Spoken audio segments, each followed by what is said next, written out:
ममता बानार्जीଙ୍କର समस्त चाल समस्त राजनीतिक कार्यकलाप शासनर ढंग दल परिचालन ढंग यदि किए भल भाव जानी सी होती शुभेन्दु अधिकारी। आज पश्चिमबंगर बीजेपी सरकार मुख्यमंत्री चयन हो जाइए। बीजेपी विधायक दलर बैठक में शुभेन्दु अधिकारी को नेता भाव में निर्वाचित करा जाइए। जोटी निजे अमित शाह पर्यवेक्षक थे, ओडिशा मुख्यमंत्री मोहन माझी सह पर्यवेक्षक थे।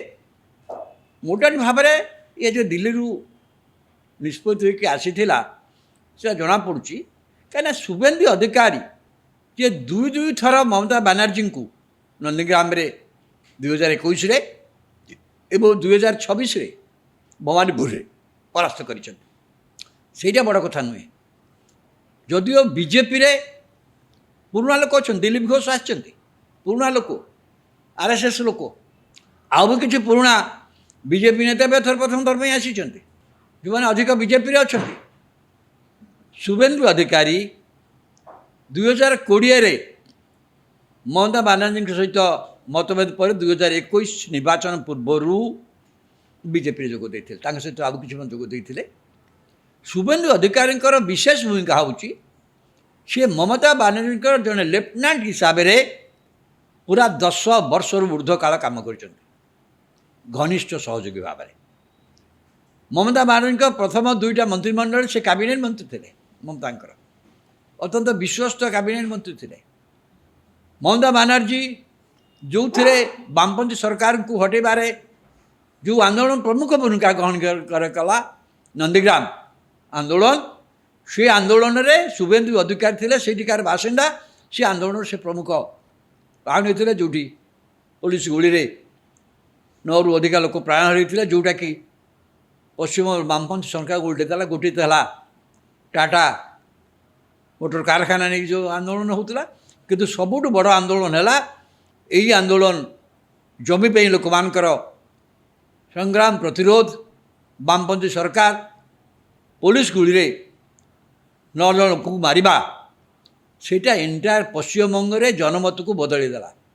पश्चिमबंग में से समय देखिथे कलिकता सहर में समस्त साहित्यिक बुद्धिजीवी लेखक समस्ते रास्ता को आसिले कहीं यही जो कांड है कहीं वामपंथी सरकार गोटे गरीब निशा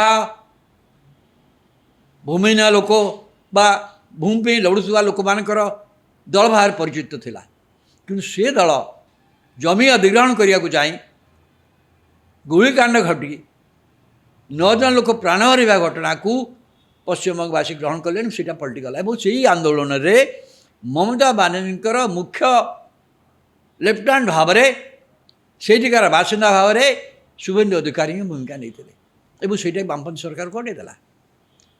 तापर से सहित रहिले प्रथम दुईटा सरकार रे कैबिनेट सहयोगी थे किंतु धीरे धीरे सी डिफरेन्सर मूल कारण है जिते बड़े ममता बानार्जी तांकर उत्तराधिकारी भाव में पुतुरा को अभिषेक बानार्जी को आइले मुझे से शुभेन्दु अधिकारी मन में आसीगला सी भाभी ममता बानार्जी बाई ना कई पिला ना समस्त समस्त घनिष्ठ सहयोगी सी एवं से ही हे ए दलर बोधीय उत्तराधिकारी किंतु ता भितर अभिषेक बानार्जी प्रवेश फल से निष्पत्ति कले जे ममता बानार्जी सहित रही से निष्पत्ति कले मु भावुँ बीजेपी को धन्यवाद देवी कहीं यही अधिकारी फैमिली परिवार टी गोटे बहुत परिवार बड़ परिवार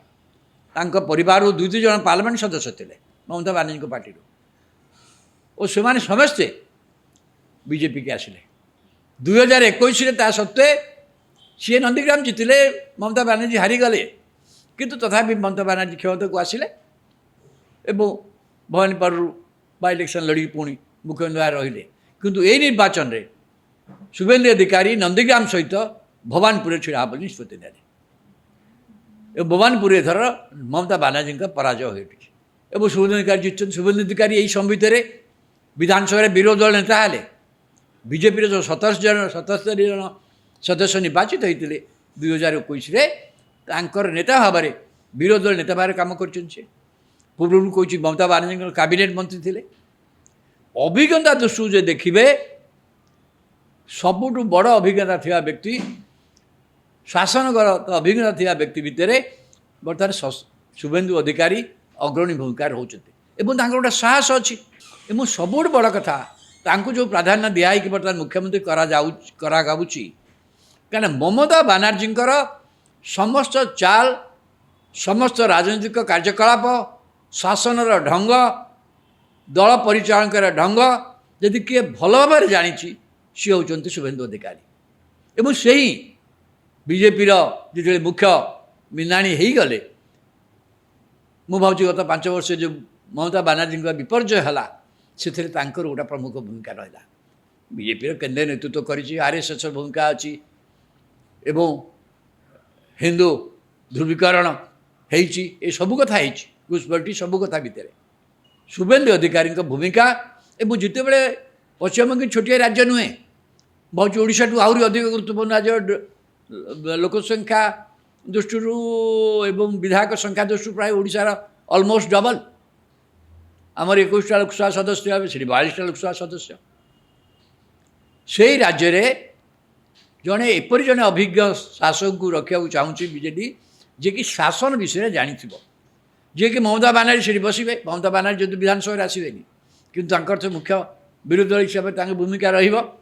ସେ ତ କହିଛନ୍ତି ଇସ୍ତଫା ଦେଲେ ନାହିଁ, ସରକାର ଡିସମିସ୍ ହେଲା, ରାଜ୍ୟପାଳ କଲେ ଯାହା ସମ୍ବିଧାନ ବ୍ୟବସ୍ଥା, କିନ୍ତୁ ସେ କହିଛନ୍ତି ଏ ପ୍ରତିବାଦ ଏବଂ ସେ ନିର୍ବାଚନ ବିଶ୍ୱସନୀୟତା ନେଇ ପ୍ରଶ୍ନ ଉଠାଇଛନ୍ତି।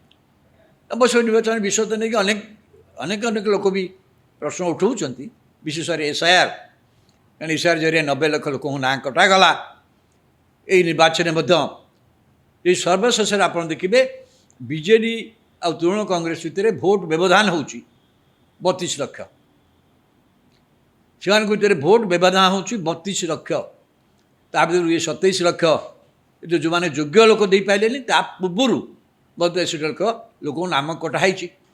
ଯେଉଁ ନାମ କଟା ହେଇଛି ତା ଭିତରୁ ଜେନୁଇନ୍ ଭୋଟର ବି ଅଛନ୍ତି, ସେ ଘରେ ନାହାନ୍ତି ବୋଲି ସେ ବାସସ୍ଥାନ ପରିବର୍ତ୍ତନ କରିଦେଇଛନ୍ତି ବା ମରିଯାଇଛନ୍ତି ବୋଲି ତାଙ୍କ ନାଁ କଟାଯାଇ ସତ, କିନ୍ତୁ ତା ଭିତରୁ ଅନେକ ପ୍ରକୃତରେ ଅଛନ୍ତି। ସେଇଥିପାଇଁ ସମସ୍ତେ କହୁଛନ୍ତି ଯେ SIR ଯଦି ନ ହେଇଥାନ୍ତା, ମମତା ବାନାର୍ଜୀ ଭିତରେ ଆଣ୍ଟି ଇନକମ୍ବାନ୍ସି ଜବରଦସ୍ତ ଥିଲା। ଆପଣ ଦେଖିବେ ସେ ସରକାର ବିରୁଦ୍ଧରେ ଦୁର୍ନୀତି, ଭ୍ରଷ୍ଟାଚାର, ବଟି ଆଦାୟ, ଗୋଟେ ଭୟର ବାତାବରଣ ସୃଷ୍ଟି କରିବା ଥିଲା। ଏବଂ ସବୁଠୁ ବଡ଼ ଚ୍ୟାଲେଞ୍ଜ ଭାବରେ ସେଠି ଦେଖାଗଲା ସେ ରାଜ୍ୟରେ ବିକାଶ ନ ହେବା। ମମତା ବାନାର୍ଜୀଙ୍କ ଶାସନ କାଳ ଭିତରେ କୌଣସି ପୁଞ୍ଜିପତି ଆସିଲେନି ସେଠି ବିନିଯୋଗ କରିବା ପାଇଁ।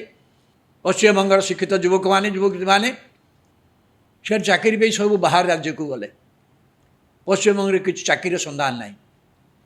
ଯାହା ରହିଲା ଛୋଟ ବେପାର ରହିଲା, ରାସ୍ତାକଡ଼ ବେପାର ରହିଲା, ଆଉ ସେଥିରେ ମଧ୍ୟ ତୃଣମୂଳ କଂଗ୍ରେସର ଲୋକମାନେ ବଟି ଆଦାୟ କଲେ। ଆଉ ଅନ୍ୟାନ୍ୟ ବହୁତ ଘଟଣା ଅଛି। ଆଣ୍ଟି ଇନକମ୍ବାନ୍ସି ଥିଲା ଏବଂ ଧ୍ରୁବୀକରଣ, ମୁସଲମାନଙ୍କ ପ୍ରତି ଅତ୍ୟଧିକ ଶ୍ରଦ୍ଧା, ସେଥିପାଇଁ ଗୋଟେ ଆଣ୍ଟି ଇନକମ୍ବାନ୍ସି ତାଙ୍କ ବିରୁଦ୍ଧରେ ହିନ୍ଦୁ କନସୋଲିଡେସନ୍ ହେଲା, ଏସବୁ ଥିଲା।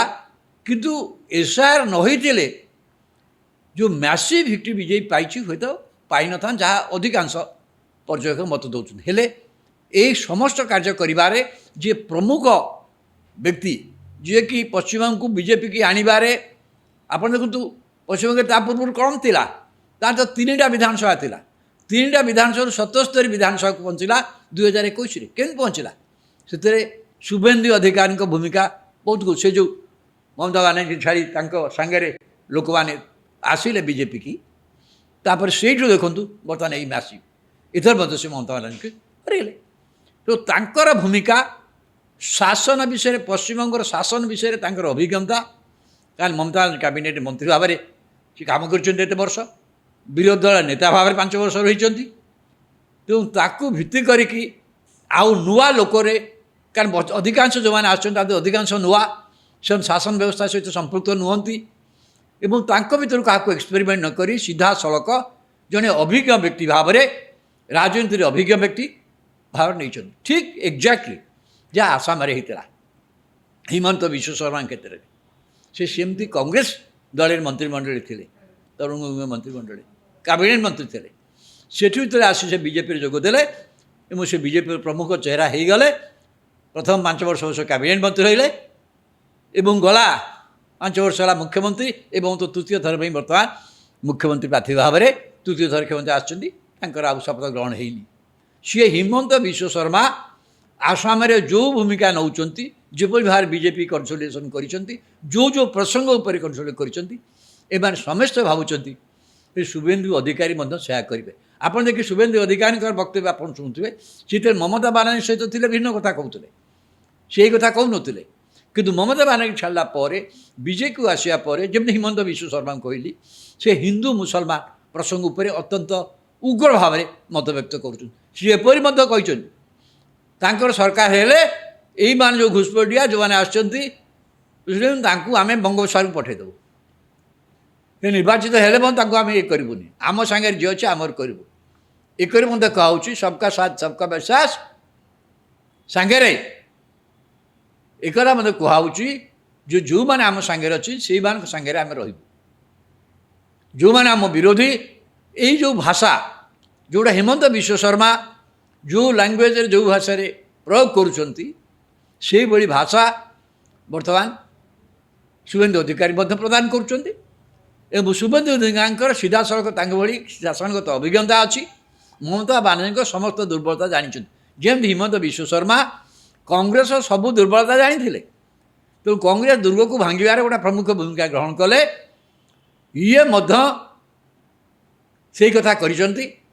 ମମତା ବାନାର୍ଜୀଙ୍କ ଦୁର୍ଗକୁ ଭାଙ୍ଗିବାରେ 5 ବର୍ଷ ବିରୋଧୀ ଦଳ ମମତା ବାନାର୍ଜୀଙ୍କ ମନ୍ତ୍ରୀ ଥିଲେ, 5 ବର୍ଷ ବିରୋଧୀ ଦଳ ନେତା ରହିଲେ, ଏବେ ବର୍ତ୍ତମାନ ମୁଖ୍ୟମନ୍ତ୍ରୀ ହେବାକୁ ଯାଉଛନ୍ତି। ଏବଂ ମୁଖ୍ୟମନ୍ତ୍ରୀ ଭାବରେ ତାଙ୍କ ପାଇଁ ଚ୍ୟାଲେଞ୍ଜ ବହୁତ ସେ ଜାଣିଛନ୍ତି। କାରଣ ମମତା ବାନାର୍ଜୀ ବର୍ତ୍ତମାନ କେବଳ ନୁହନ୍ତି, ମମତା ବାନାର୍ଜୀ ସହିତ ତାଙ୍କୁ ଆଜି ପର୍ଯ୍ୟନ୍ତ ଯେଉଁମାନେ ବିରୋଧ କରି ଆସୁଥିଲେ ବାମପନ୍ଥୀ ବର୍ତ୍ତମାନ ତାଙ୍କୁ ଏତେ ସମର୍ଥନ କରିବେ, କଂଗ୍ରେସ ଦଳକୁ ଏତେ ସମର୍ଥନ କରିବେ। ମମତା ବାନାର୍ଜୀ ଯେଉଁ କଥା କହିଛନ୍ତି ନିର୍ବାଚନ ବିଶ୍ୱସନୀୟତା ଦେଇକି, ନିର୍ବାଚନ କମିଶନ ନେଇକି, ସେଥିରେ ସେମାନେ ସମସ୍ତେ ଏକମତ ହୋଇଯାଇଛନ୍ତି। ତେଣୁ ଏହାପରେ ଚ୍ୟାଲେଞ୍ଜ ବହୁତ ରହିବ।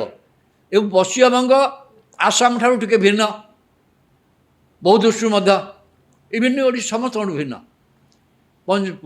ପଶ୍ଚିମବଙ୍ଗର ଯେଉଁ ଆବାଦୀ, ସେଠିକାର ଯେଉଁ ଭଦ୍ରଲୋକ, ଯେଉଁ ବଙ୍ଗାଳୀ ଭଦ୍ରଲୋକ କୁହାଯାଏ, ସେମାନେ ସାଧାରଣତଃ ବଙ୍ଗାଳୀଙ୍କର ଗୋଟେ ସ୍ୱତନ୍ତ୍ର ପରିଚୟ ଅଛି, ଯେଉଁଥିପାଇଁ ମମତା ବାନାର୍ଜୀ ବଙ୍ଗଳା ଦେଉଥିଲେ। କିନ୍ତୁ ତାଙ୍କର ଅନ୍ୟାନ୍ୟ ଆଣ୍ଟି ଇନକମ୍ବାନ୍ସ ପ୍ରବଳ ହୋଇଗଲା, ଆଉ ମୁସଲମାନକୁ ତୁଷ୍ଟୀକରଣଟା ମଧ୍ୟ ଅଧିକ ହୋଇଗଲା। ଏଇଟା କେଉଁଠି ନା କେଉଁଠି ଲୋକମାନେ କଲେ ଏବଂ ଏସ୍ଆର୍ ପ୍ରକ୍ରିୟାରେ 90 ଲକ୍ଷ ଲୋକଙ୍କୁ ଭୋଟ ଭାଗ ସିଏ ଯେତେ ପ୍ରତିବାଦ କଲେ ମଧ୍ୟ ସାଧାରଣ ଲୋକମାନେ ସେତିକି ଉତ୍କ୍ଷିପ୍ତ ହେଲେ ନାହିଁ।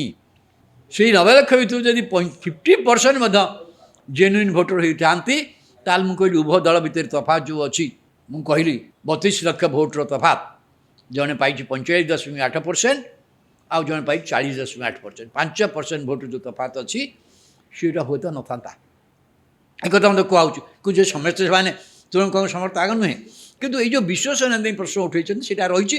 ଏଇଟା ବର୍ତ୍ତମାନ ଶୁଭେନ୍ଦୁ ଅଧିକାରୀଙ୍କ ସରକାର ପାଇଁ ଏ ସମସ୍ତ ଜିନିଷ ବିଷୟ ନେଇ ବ୍ୟବସ୍ଥା କନସୋଲିଡେଟ୍ କରିବା ବହୁତ ଜରୁରୀ। ଏବଂ ନିର୍ବାଚନ ପରେ ଏମାନେ କହୁଥିଲେ ନିର୍ବାଚନ ପରବର୍ତ୍ତୀ ହିଂସାକାଣ୍ଡ ହେବନି, ଏତେ ସଂଖ୍ୟାରେ ସେଣ୍ଟ୍ରାଲ ଫୋର୍ସେସ୍ ଅଛନ୍ତି, ତା ସହିତ ସେ ହିଂସାକାଣ୍ଡ ହେଲା। ଏବଂ ସବୁଠୁ ବଡ଼ କଥା ହେଉଛି ଶୁଭେନ୍ଦୁ ଅଧିକାରୀଙ୍କ ନିଜ ପିଏ ତ ମୁଁ କହିବିନି, ତାଙ୍କର ଜଣେ ଅତ୍ୟନ୍ତ ଘନିଷ୍ଠ ସହଯୋଗୀ ଶ୍ରୀଯୁକ୍ତ ରଥ, ଯିଏକି ବାୟୁସେନାର ଅଧିକାରୀ ଥିଲେ। ବାୟୁସେନା ଛାଚିକି ସେ ରାଜନୀତିରେ ଆସିଥିଲେ, ତୃଣମୂଳ କଂଗ୍ରେସରେ ଯୋଗ ଦେଇଥିଲେ। ସିଏ ଶୁଭେନ୍ଦୁ ଅଧିକାରୀଙ୍କର ସହଯୋଗୀ ଭାବରେ କାମ କରୁଥିଲେ। ସିଏ ଶୁଭେନ୍ଦୁ ଅଧିକାରୀ ବିଜେପିକୁ ଆସିଲେ, ସେ ବିଜେପିରେ ମଧ୍ୟ ଥିଲେ।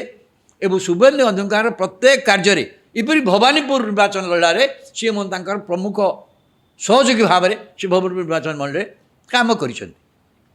ଏବଂ ତାଙ୍କୁ ନିର୍ବାଚନ ପରେ ତାଙ୍କୁ ଯେଭଳି ହତ୍ୟା କରାଗଲା, ପଶ୍ଚିମବଙ୍ଗରେ 2.5 ଲକ୍ଷ ସେଣ୍ଟ୍ରାଲ ଫୋର୍ସେସ୍ ଥିବା ସତ୍ତ୍ୱେ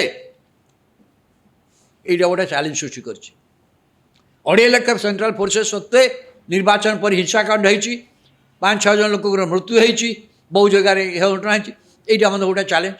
କାରଣ ପ୍ରଧାନମନ୍ତ୍ରୀ କହିଥିଲେ ଏ ପ୍ରତିଶୋଧର ମନୋଭାବ ନେଇକି ବିଜେପି ସରକାର କାମ କରିବନି।